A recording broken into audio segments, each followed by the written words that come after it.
Este es El Mundo del Derecho y el Derecho en el Mundo, un programa de análisis, comentarios y discusiones sobre temas de actualidad tratados desde una perspectiva jurídica. Y ahora con ustedes, el doctor Carlos Gabuardi. Bienvenidos a su programa El Mundo del Derecho y el Derecho en el Mundo.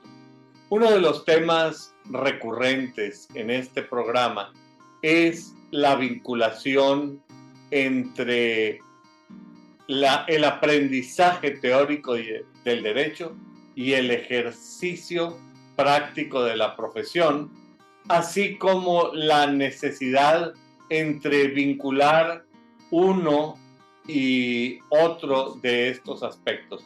Me refiero a la necesidad de vincular la formación jurídica, la sólida formación jurídica con la que debe formarse a un abogado, con la también necesarísima vinculación con la práctica profesional.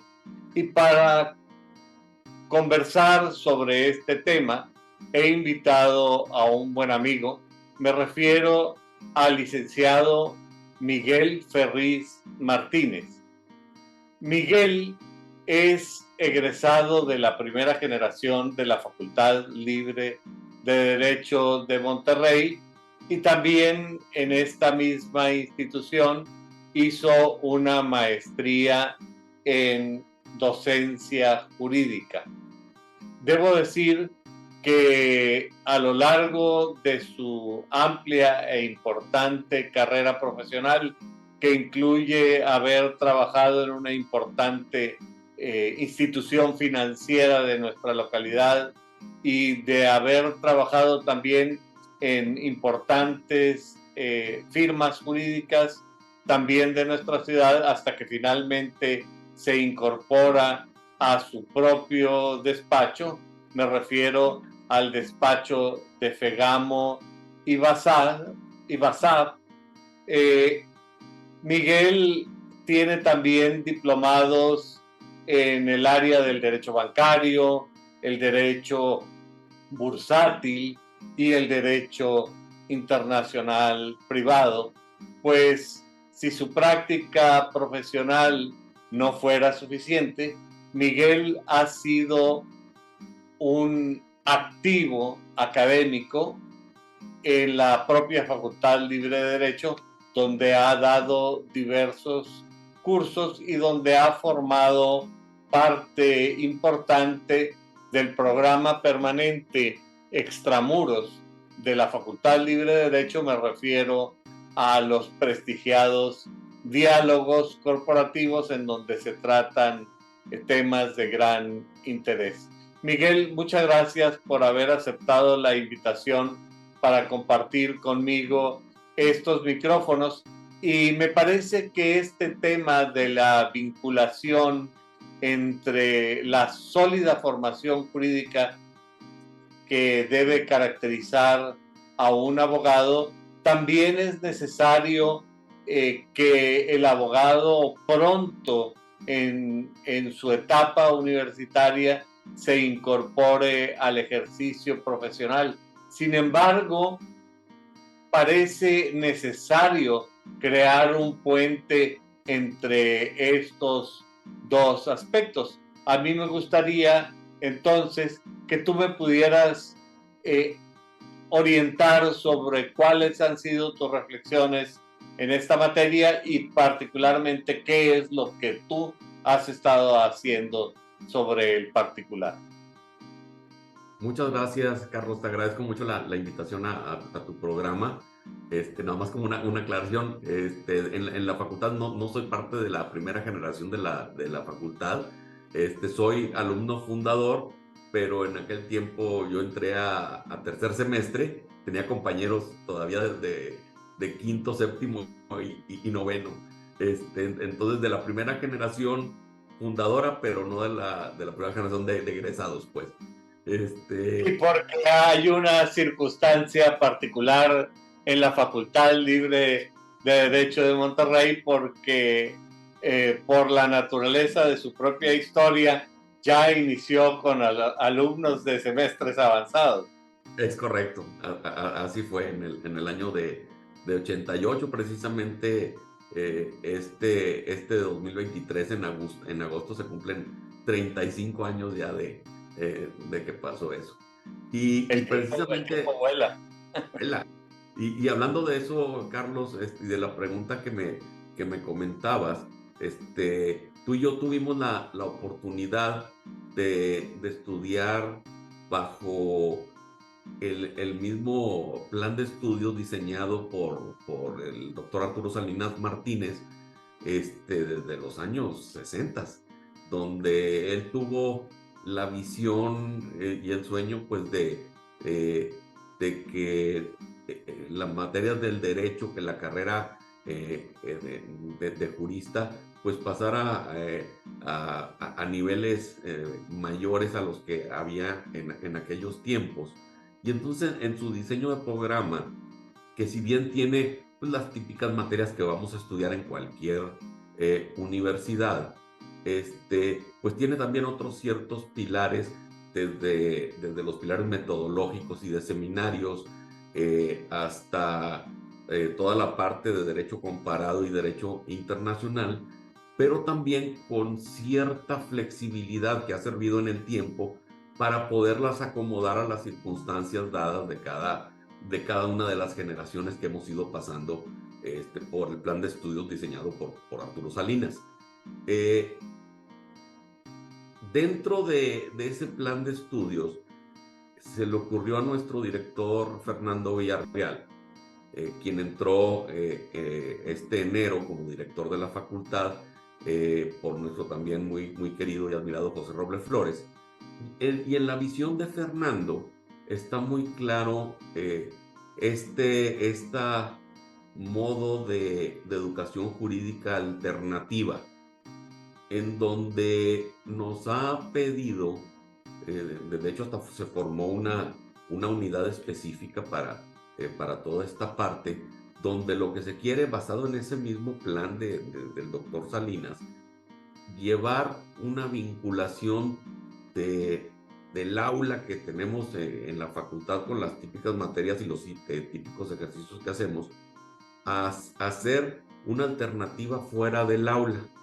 Y entonces dentro de esta unidad, pues tenemos el centro jurídico gratuito, donde los estudiantes, obviamente supervisados por una profesora, pues atienden asuntos reales, y que inclusive a nivel de llevarlos ante las autoridades jurisdiccionales, especialmente en temas familiares, casos reales, donde pues evidentemente ponen en práctica todo aquello que ven en las aulas en el aspecto teórico procesal. Bueno, acá lo ven en un aspecto práctico, y por supuesto que es parte de la formación integral de un estudiante.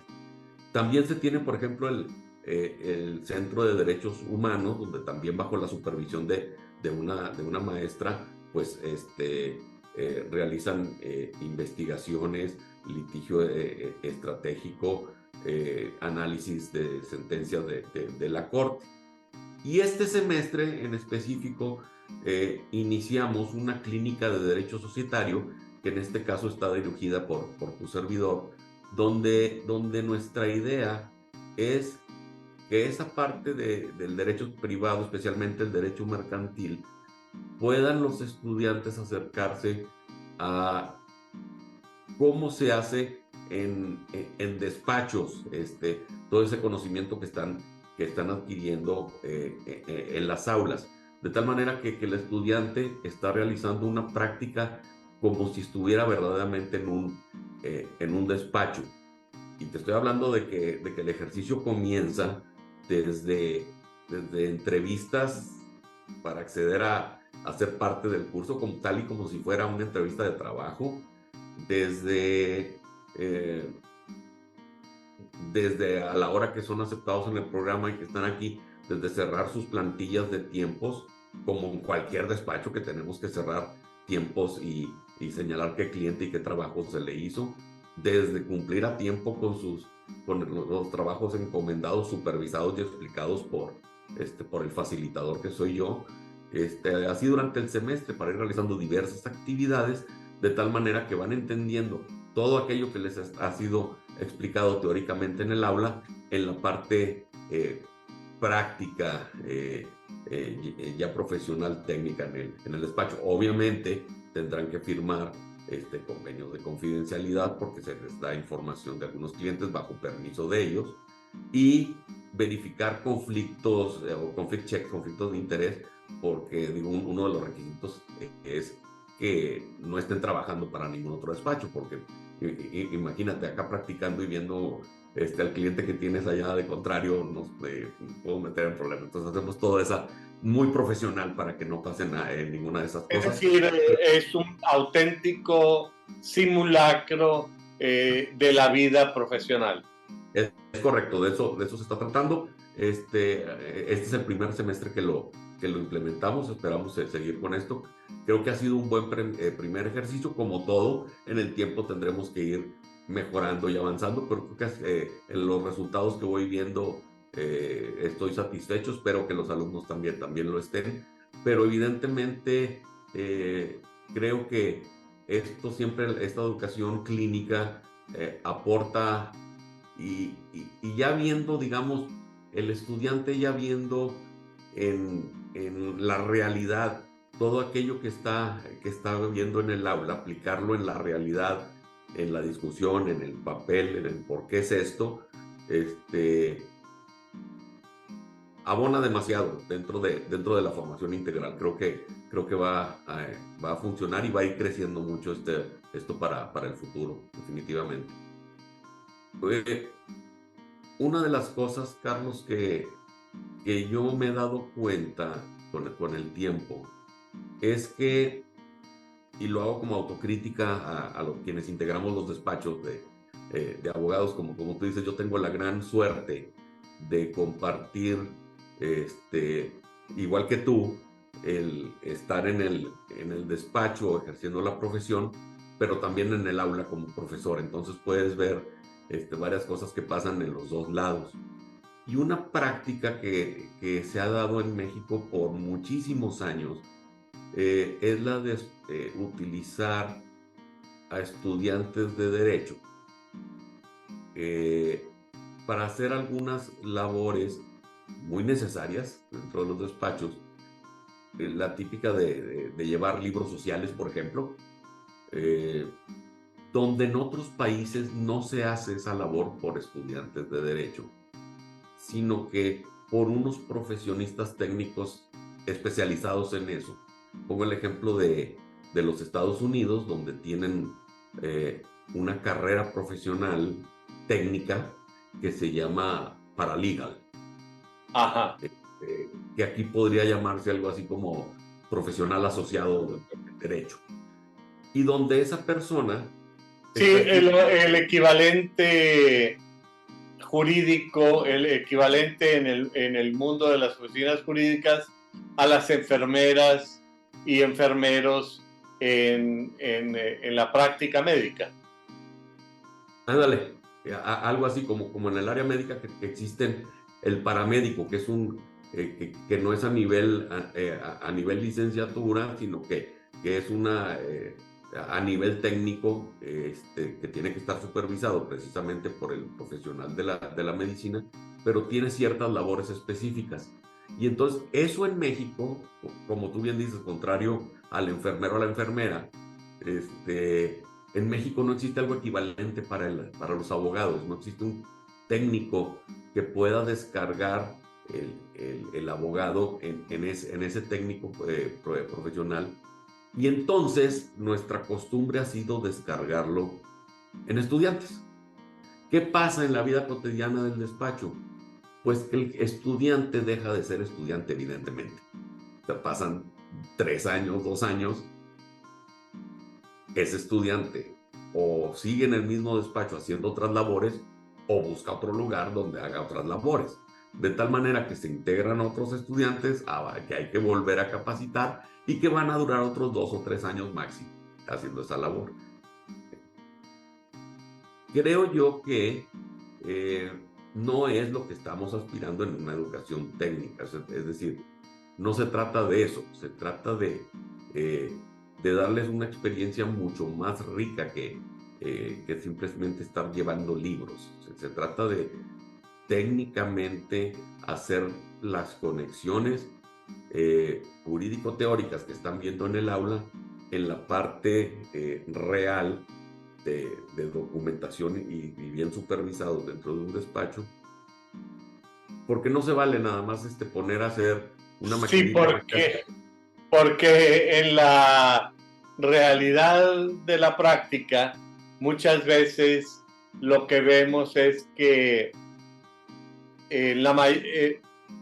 lo que vemos en la realidad es, en primer lugar, que no hay una conciencia de un proceso de formación práctica paralelo a la formación académica, y que por otro lado la realidad que sucede en muchos despachos es que a los estudiantes se les toma realmente como si fueran office boy, como si fueran auxiliares de la oficina, pero muchas veces sin que entiendan con precisión qué es lo que están haciendo y sin que el abogado patrono tenga un cuidado, digamos, de que esa práctica en su despacho se convierta en un proceso formativo, porque a diferencia de lo que sucede en el caso tuyo, quizá en el caso mío y de otros colegas que son profesores universitarios, pues esa vocación por formar la traemos escrita en nuestro código genético, pero no es la realidad de la mayoría de los abogados. Fíjate que diste en el punto exactamente de lo que yo quería exactamente decir. Y contrario a la educación clínica de la materia que estoy dando en la facultad, por ejemplo, a estos practicantes que trabajan aquí en mi despacho para mí, para mis socios, me tocaron en algunas ocasiones que llegaba alguno de estos jóvenes, trayéndome algunos documentos. Oye, licenciado, necesito que firmes este documento. Y yo, muy bien, explícame qué voy a firmar. Y ahí empezaron los problemas. No sé. No, por favor, lee el documento y luego ven y explícame qué voy a firmar. Entonces, es exactamente lo que tú me estás diciendo. Esa no es una formación jurídica. Se trata precisamente de que aprendan de lo que están haciendo. Entonces, si se va a redactar un documento o si se va inclusive nada más para pasar a firma, pues hay que analizarlo, hay que pedirle al abogado supervisor que explique qué es lo que se quiere y por qué se quiere, de tal manera que sea un proceso formativo, que es lo que estoy buscando en la clínica. No es cópiate un papel, eso no sirve para nada, tenemos que redactar esto por esta razón que tú ya viste o que vas a ver en tu materia en el aula, pues. Sí, y en realidad, aunque muchos abogados sí traten de hacerlo, aunque no sean profesores universitarios, y aún en el caso de los que somos profesores universitarios, no necesariamente tenemos los conocimientos o las técnicas adecuadas para optimizar el proceso formativo, digamos, el proceso formativo profesional fuera del aula, me explico. Cosa que sí sucede claramente en el área médica, donde hay una experiencia de siglos en que una cosa es lo que se aprende en el aula y el procedimiento de educación clínica tiene lineamientos muy claros. Los muchachos tienen que leer un artículo, tener preparados ciertos temas, va el doctor principal a visitar a los enfermos y ahí mismo les hace preguntas, a ver, con el enfermo fulano de tal, qué es lo que tiene, qué te indica que son estos síntomas, porque el paciente sabe que está siendo atendido en un hospital escuela. Pero esa gran tradición de educación clínica ha sido una ausencia, una carencia clara en el mundo del derecho. A mí me parece muy interesante que tú estés liderando este proceso y quizá yo te diría, desde el punto de vista tuyo como maestro, no es que sea propaganda, pero dicen que con frecuencia el profesor es el que más aprende en todos los cursos. Y yo te diría, ¿qué es lo que has aprendido y cuáles son tus reflexiones? ¿Cuáles han sido tus reflexiones ya con un semestre de implementación de este programa? ¿Qué es lo que te parece importante hacer? ¿Cuál sería la manera de vincular la educación en las aulas con lo que se hace en el despacho? ¿Cómo piensas que se comunicarían estos lineamientos a otros colegas? En fin, ¿cuáles han sido tus reflexiones? Porque ya un semestre me imagino que tiene cosas importantes en las que has aprendido. Sí, ciertamente para mí ha sido un gran proceso de aprendizaje, y sí es cierto, todos los días seguimos aprendiendo cosas nuevas de nuestros estudiantes. Estoy gratamente sorprendido, Carlos. Yo pensé que iba a tener que trabajar a un nivel mucho más básico con ellos, de llevarlos muy desde pre-kinder a hacer determinados documentos, pero me doy cuenta que que lo han agarrado los trabajos asignados. Obviamente previamente se les explica qué van a hacer y por qué lo van a hacer, con fundamento en qué, pero he visto que como buena costumbre que tienen, porque es a lo que están habituados, regresan a su lectura teórica para poderme traer un documento bastante digno que fue de lo que pedí.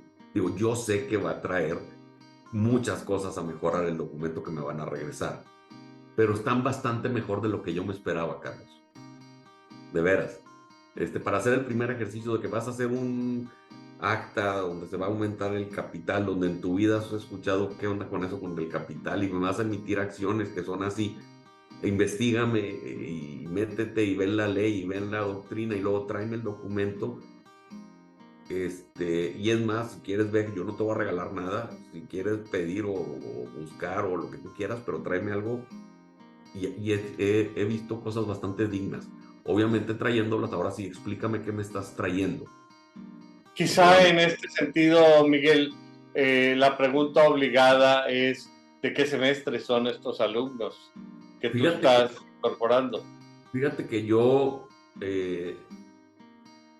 quise que fueran, o dentro de mi propuesta fue que fueran alumnos de entre cuarto y quinto semestre. Es decir, aún todavía no ven la clase de sociedades mercantiles y yo les pido, gran parte de los ejercicios que les pido es de ahí. Quiero que hayan llevado mínimo su clase de obligaciones y que preferentemente estén cursando el primer curso de mercantil, que aún no es sociedades, es mercantil general y operaciones y títulos de crédito. ¿Por qué quiero algo así? Porque ahora sí, salen de esta clínica y ahora cuando quieran salir ahora sí a buscar alguna oportunidad, pues esto va a ser, les va a parecer bastante sencillo. Es decir, no van a llegar a decir, me dijeron que firmaras esto. Ya saben, ahora sí, qué documento están llevando y por qué razón existe. cuando trabajen en cualquier otro ¿Y tú has estado elaborando alguna especie de lineamientos, tomando notas sobre tu propio aprendizaje con el objeto de que esto después pueda ser replicado con otros profesores? Sí, he estado tomando algunas notas, he estado haciendo algunos cambios en el camino. Sí, algunas cosas funcionan, otras no. Por ejemplo, no me funcionó un ejercicio específico de un contrato que nos pidieron, donde creo que faltó información de parte mía hacia ellos. Entonces hay que ser muy, muy cuidadoso con las instrucciones, porque si uno no da bien las instrucciones, pues no va a regresar un buen resultado, evidentemente. Pero ese fue problema mío, no de los estudiantes. Bueno, creo que parte del proceso de aprendizaje de un ejercicio novedoso como es el de tratar de incorporar la educación práctica, vamos a decirle, en lugar de clínica, que es lo que tradicionalmente se ha utilizado, porque bajo este paraguas de educación clínica realmente se manejan muchas cosas que no necesariamente son lo que tú estás haciendo, ¿no? Ahora, por otro lado, tengo que decir la contraparte, por ejercicios que estoy muy orgulloso de cómo funcionaron. Les dije a los muchachos que tenían, digo, desde el proceso de convocar a asamblea para realizar ciertos puntos, entonces tenían que hacer convocatoria, luego tenían que hacer ya su acta y demás, pero dije, aquí hay algo incompleto, porque nunca han ido a una asamblea real. Y ya sabes, o sea, buena parte de las asambleas que redactamos en los despachos son totalitarias y por lo tanto, como las llamamos acá afuera, las asambleas de escritorio. Qué cosa más aburrida para un estudiante hacer una cosa así. Entonces, se me ocurrió que dentro de ese ejercicio clínico hiciéramos un simulacro de una asamblea, para que ellos vieran en vivo que era una asamblea. Y ahora sí, eso es lo que de eso se tiene que levantar un acta, no al revés. Es decir, es algo que está en la realidad, eso se convierte en un acta. Hay que redactar qué fue lo que pasó en esa cosa, en esa asamblea, que es un acto real entre personas. Y entonces, lo que hicimos en ese ejercicio fue, obviamente, con una sociedad donde había accionistas que eran los propios estudiantes y yo, donde nos repartimos los puestos por sorteo, quién presidió, quién fue secretario, quiénes fueron escrutadores, donde estaban los puntos del orden del día convocados, y se desahogó tal cual. Se levantó lista de asistencia, los escrutadores levantaron su acta de escrutinio, le dieron lectura en la asamblea. El presidente, era una asamblea anual, el presidente rindió su informe, presentó estados financieros, le hicieron preguntas, se levantó votación, etcétera. O sea, en algo real. Fue un ejercicio que creo que funcionó muy bien. Y ahora sí, de esto, trasládalo a tu caso que te planteé y levántame el acta. Ahora sí ya sabes que es esto que está en la realidad, de eso es lo que se levanta el acta. Pues muy, muy interesante este ejercicio. Y desde el punto de vista de acreditación académica, ¿los estudiantes reciben algún tipo de reconocimiento en sus créditos o es solamente una oportunidad para trabajar, para tener una carta de recomendación, o cuál es la idea? No, cuando hicimos este proyecto, la directora del programa de la licenciatura, la licenciada Georgina Marcos, estuvo muy, muy atenta de nuestro proyecto y lo autorizó como como una materia optativa dentro del plan de estudios. Ok. Entonces, se acredita como una materia optativa de las varias que hay dentro del programa. Entonces, acceden a completar los créditos de esa materia. ¿Y se puede reprobar o es simplemente el resultado es aprobado o no aprobado? No, si tiene una calificación numérica. De hecho, eso es un gran reto para los profesores de las clínicas, donde lo recomendable pues es tener pues muy bien detallado qué es lo que vamos a calificar dentro de cada uno de los ejercicios, dándole una puntuación específica a cada una de esas cosas. Le llamamos una rúbrica, donde en esa rúbrica pues esté muy claro cuáles parámetros. O sea, estoy buscando 1, 2 y 3. En el parámetro 1 sacaste esto, parámetro 2 tanto y parámetro 3 tanto. De tal manera que sea muy claro y más fácil para poder calificar, porque si no fuera así, Carlos, no terminas nunca. O sea, es ejercicio tras ejercicio tras ejercicio, no terminas de calificar nunca. Entonces, con parámetros bien claros, es bastante más sencillo y es bastante más claro para los estudiantes. ¿Y cómo haces para que esto coincida con los límites temporales de un semestre académico? Bueno, no es fácil, pero cuando hicimos el diseño, la clínica está hecha para durar las mismas 16 semanas de un semestre. Entonces, iniciamos exactamente la semana 1 del plan de licenciatura y vamos a terminar en la semana 16, igual que la licenciatura. Y una vez que termine este semestre, Miguel, ¿qué es lo que ocurrirá? Tanto contigo y este proyecto, ¿o se piensa extender a otros profesores? ¿Cuál es la perspectiva que se le está dando a este proyecto? Por lo pronto, como materia, vamos a volver a lanzar la convocatoria para el próximo semestre. Espero que tenga buena respuesta de estudiantes. Y ¿Cuántos sí, estudiantes se admiten? no, fíjate que es muy personalizada. Estoy aceptando 8 estudiantes por semestre. Ok. Oye, tú me dirás, ¿tendrá Miguel alguna razón didáctica? Que a lo mejor podría decirte que sí, que tiene que ser muy uno a uno y demás. Pero te soy bien franco, no es cierto. La razón específica de por qué ese número de estudiantes es porque esta clínica la saco del campus universitario y la traigo a mi despacho. ¿Sí? Es decir, las juntas trato de que sea una experiencia lo más real posible.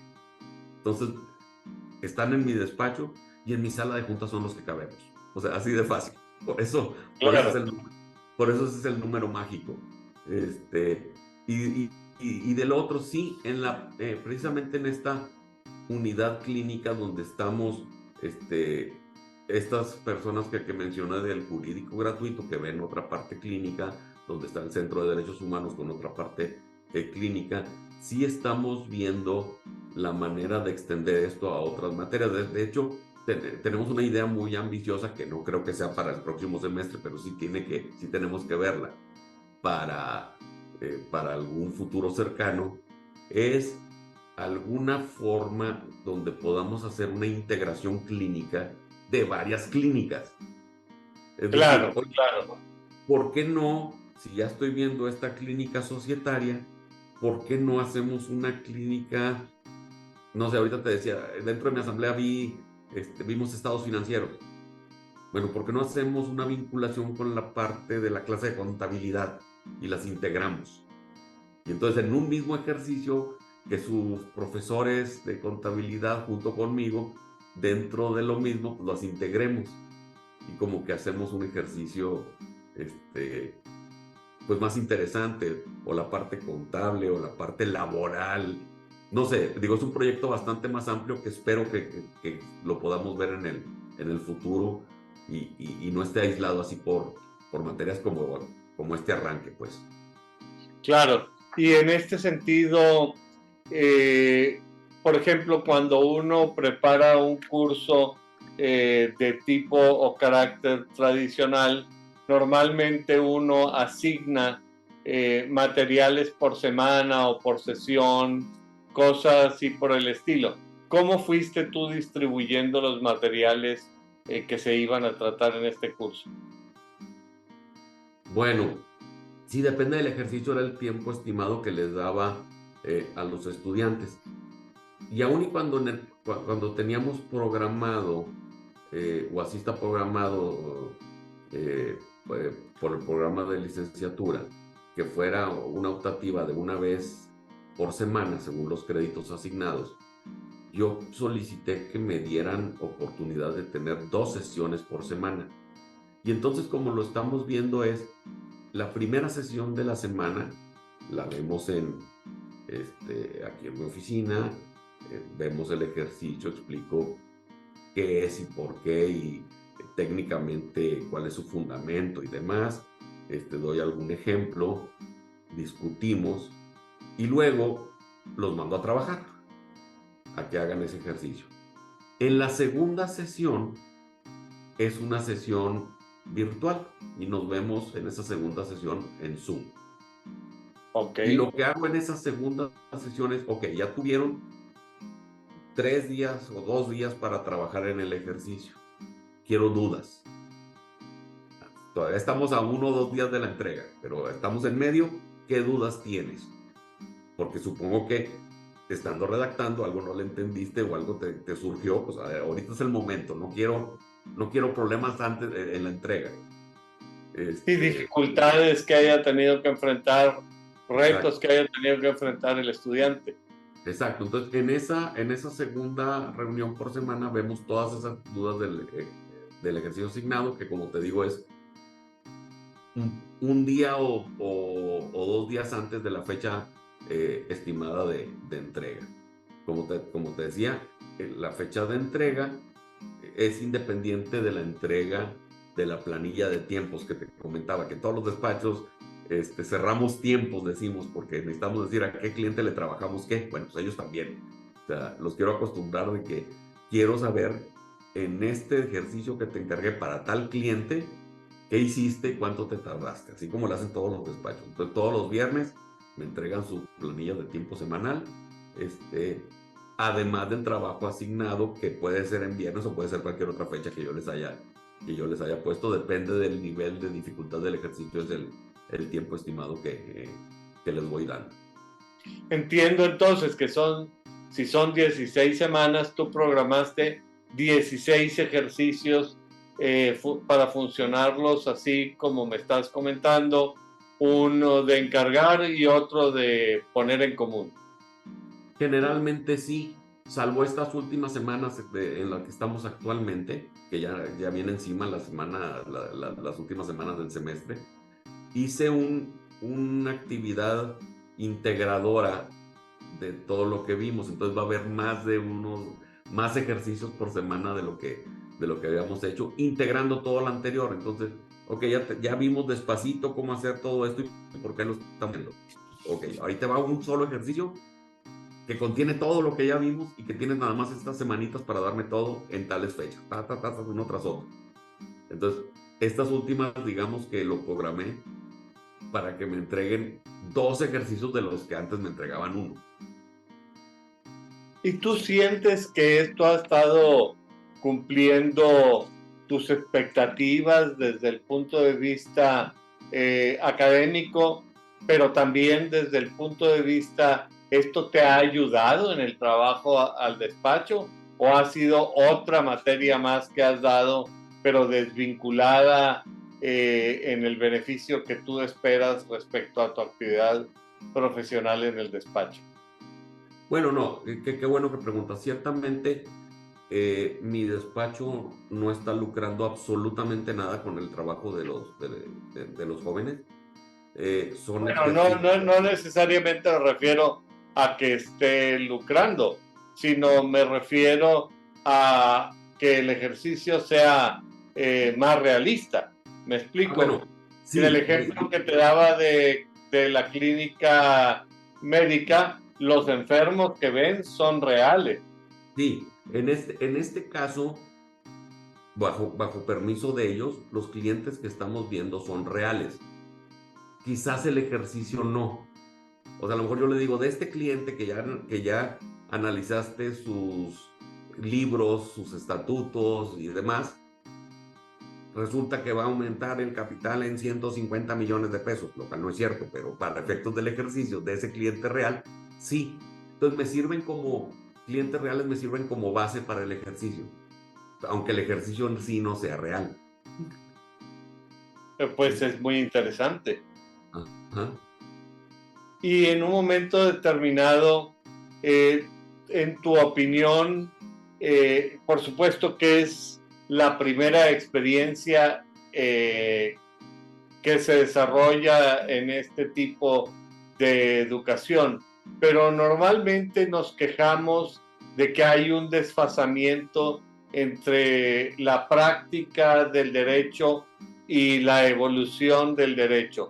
¿Tú sientes que esto de alguna manera permite construir, estrechar la brecha que existe en estos dos ámbitos?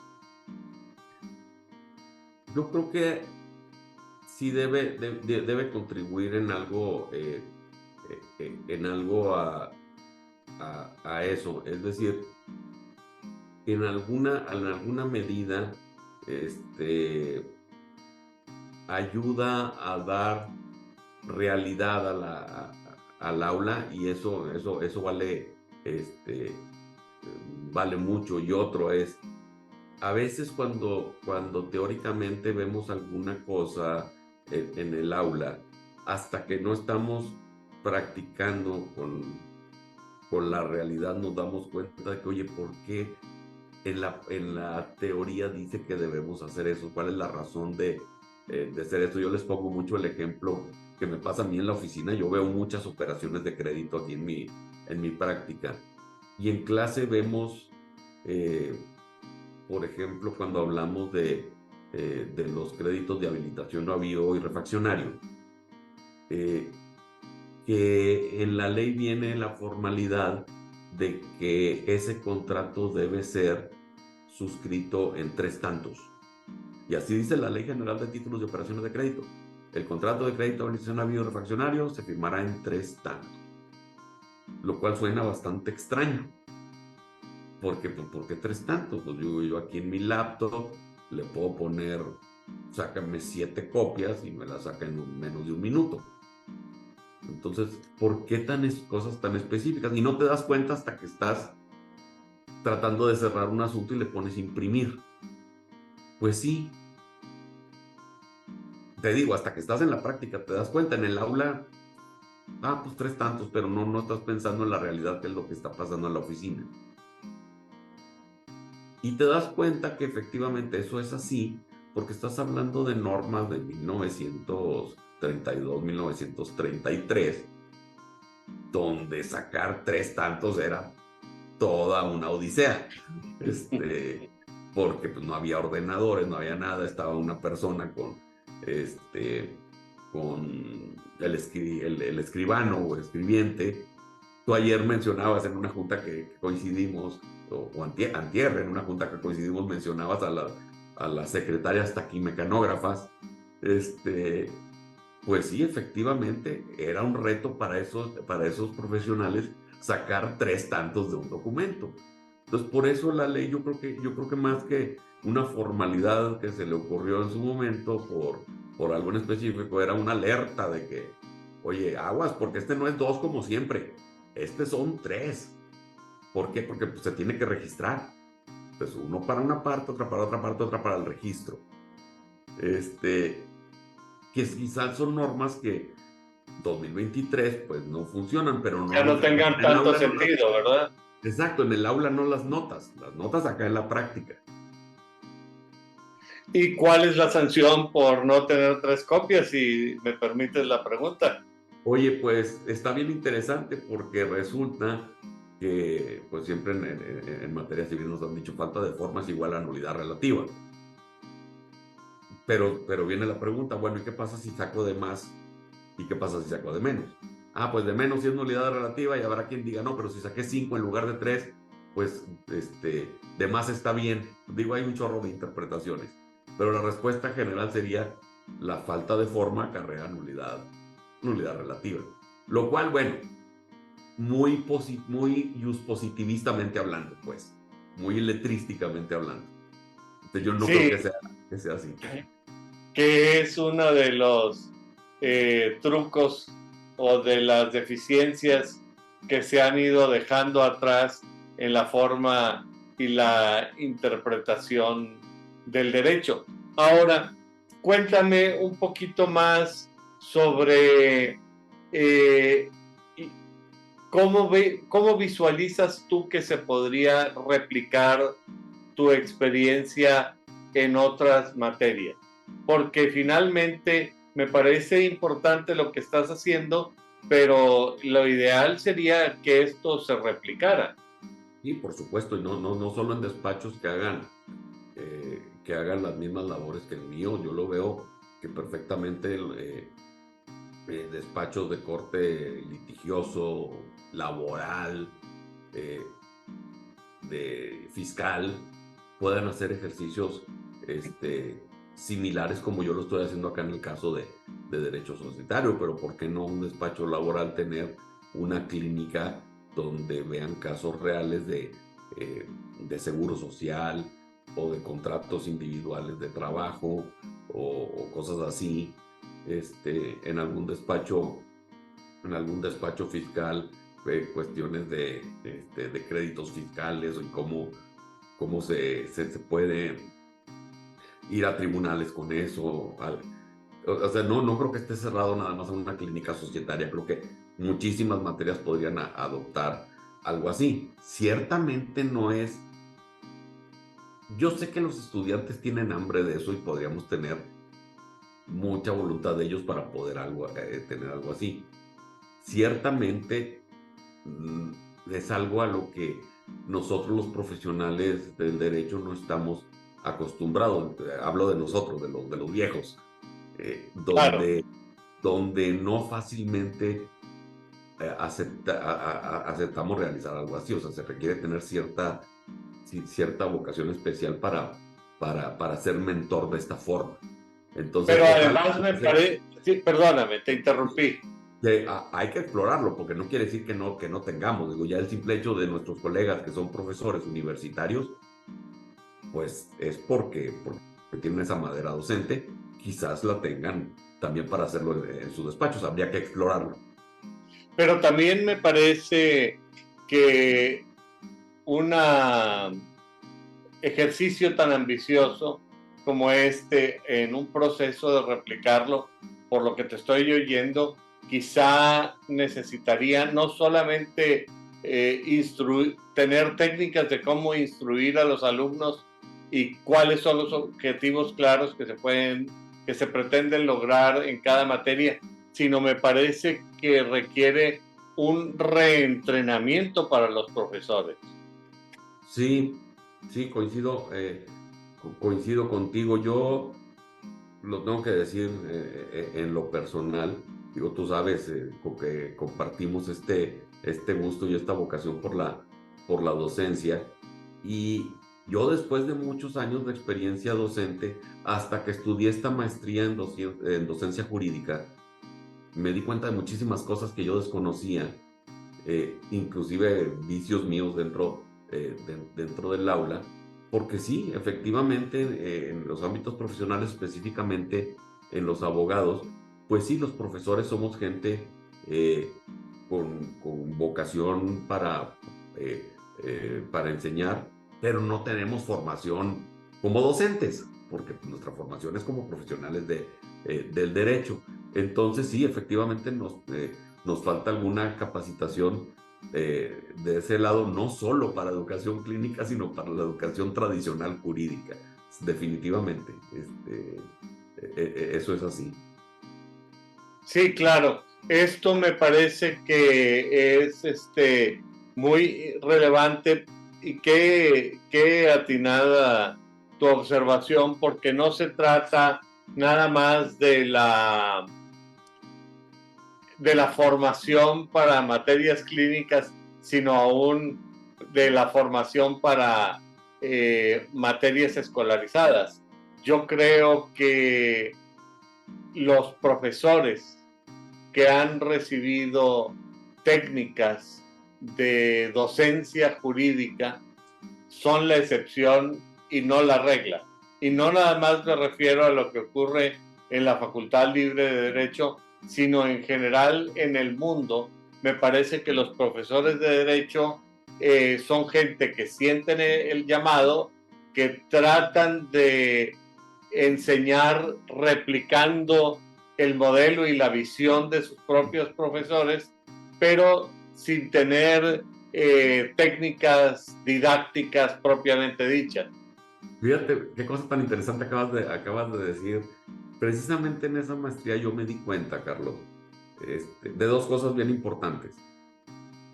Una, como bien dices, uno replica ciertas clases de ciertos profesores que te gustó la clase y te gustó cómo lo daba el profesor. Y lo tratas de replicar y de remedar inclusive de su estilo.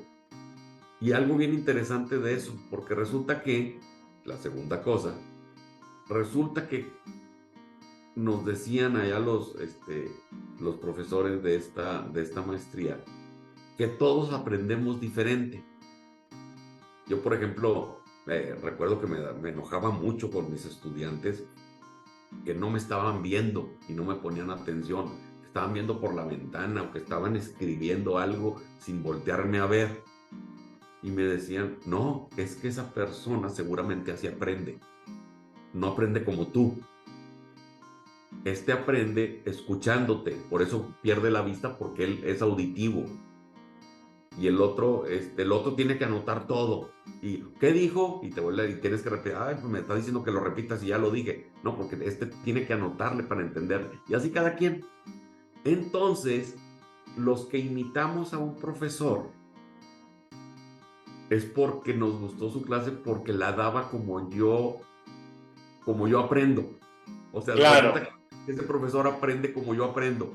Entonces, me identifico con él. Desgraciadamente no todos hacían eso, pero con los 3 o 4 de toda la carrera que eran como yo, pues eran mis favoritos, pues sí, porque yo le entendía muy bien.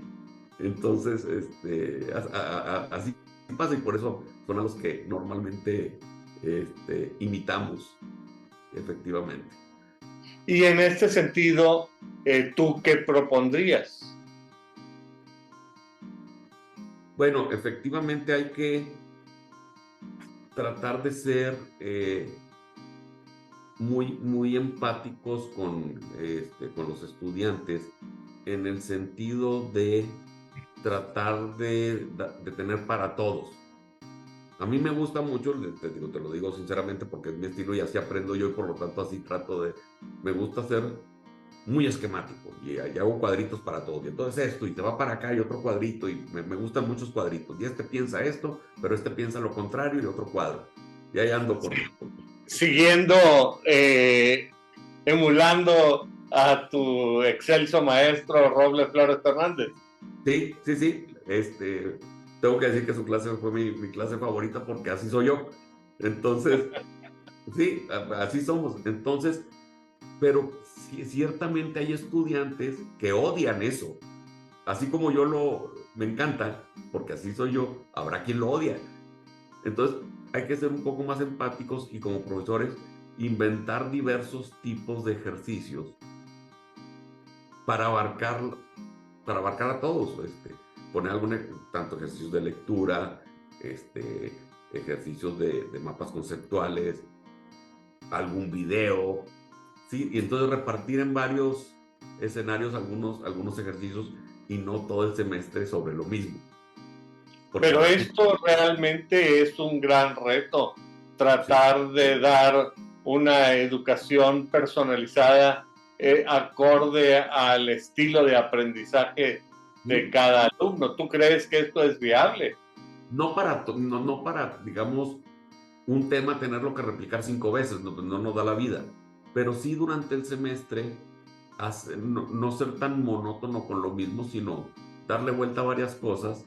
Creo que sí se puede. El problema es que, como tú lo decías, pues necesitamos capacitarnos, porque pues si no nos vamos al método que hacemos todos, y no estoy echando culpas, porque pues no tenemos la formación de dar la clase por imitación.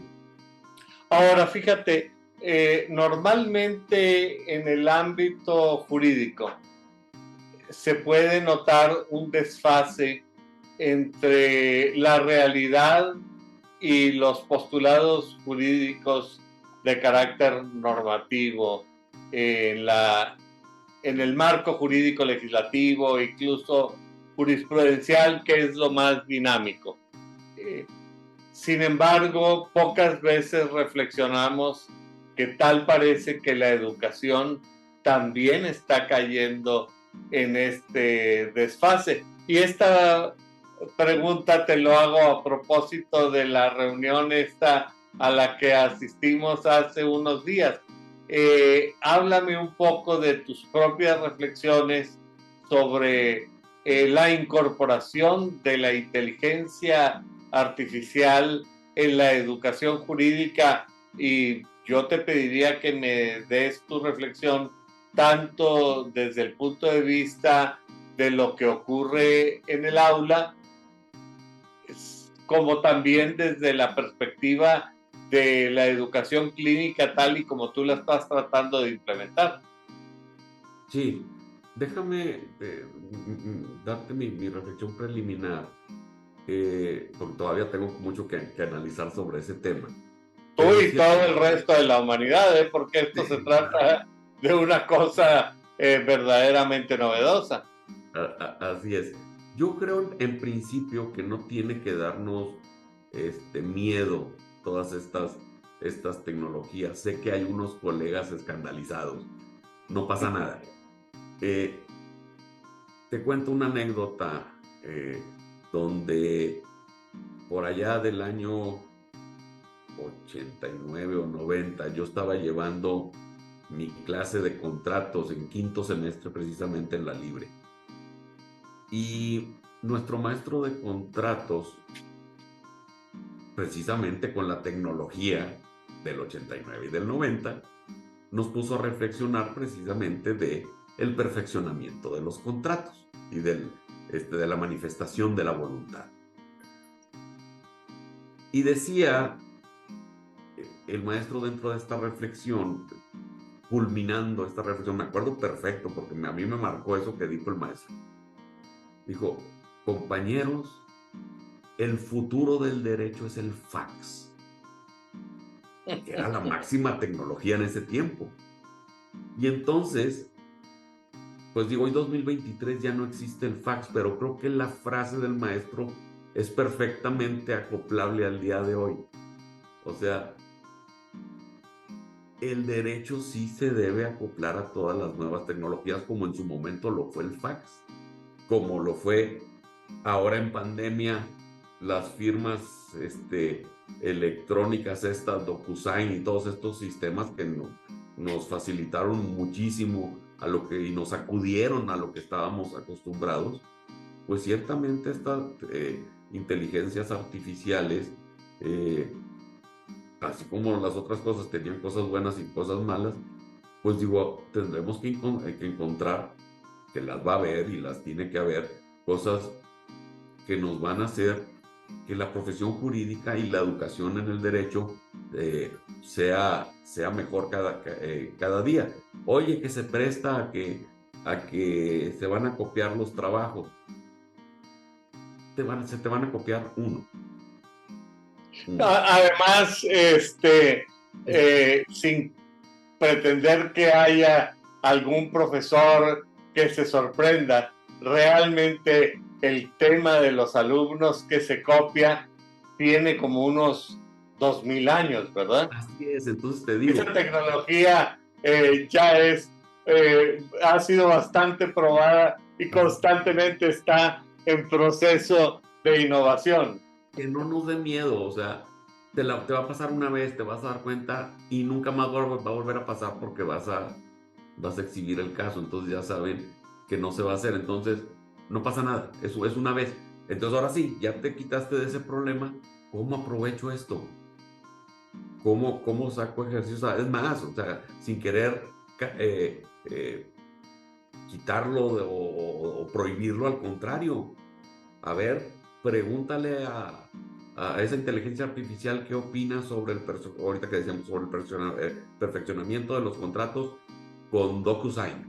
Y a ver qué dice esa cosa. Y tú, analízame esa respuesta y dime si estás de acuerdo o no y por qué. Ah, canijo. Digo, se me está ocurriendo ahorita, pero hay muchas cosas que podemos hacer, o ejercicios de confrontación, a ver, humanos contra máquina, o no sé. Puede haber Sí, muchas cosas interesantes. hay que, en realidad, esto está en un periodo realmente inicial. Todavía me parece que que nos queda mucho por ver. Miguel, realmente cuando uno conversa cómodamente con alguien que aprecia el tiempo, vuela, pero al irse acercando el final de nuestro programa, a mí me gustaría que tú nos ayudaras con algunas conclusiones y reflexiones finales dirigidas al público que semana a semana nos hace el favor de acompañarnos. Sí, muchísimas gracias, Carlos. Bueno, yo creo que para los estudiantes de Derecho, digo, si bien es una